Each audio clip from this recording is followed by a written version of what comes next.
Have you ever had to go out of your way? A few days ago, I was with some friends heading out to a golf course. The only problem was that there was traffic and it had come to a standstill. So if we wanted to get to the golf course in time, we were going to have to go out of our way in order to avoid traffic and make our tee time. In John chapter 4, we see that Jesus had to go out of his way once as well, but probably not like you might expect. Welcome to Life Words Day by Day. John chapter 4, verses 1 through 4 says, "Now when Jesus learned that the Pharisees had heard that Jesus was making and baptizing more disciples than John, although Jesus himself did not baptize but only his disciples, he left Judea and departed again for Galilee, and he had to pass through Samaria." Did you notice that last sentence? It says that Jesus had to pass through Samaria. Well, what was it that made it necessary for Jesus to have to pass through? Well, it certainly wasn't geographical. There were alternate routes to get from Judea to Galilee. In fact, the Jews of that time took the alternate, longer routes because they didn't want to pass through Samaria because, well, Samaritans were there.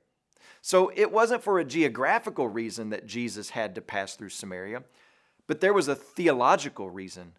God had arranged for Jesus to meet a Samaritan woman by a well in Samaria. That was why Jesus had to go through Samaria. And he did it because Jesus loves people of all stripes and colors and backgrounds.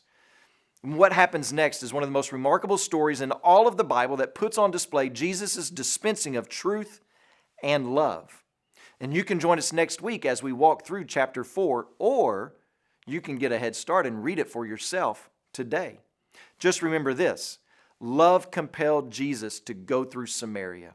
Love compelled Jesus to leave heaven and come to earth. And love compelled Jesus to make sure you heard this message today.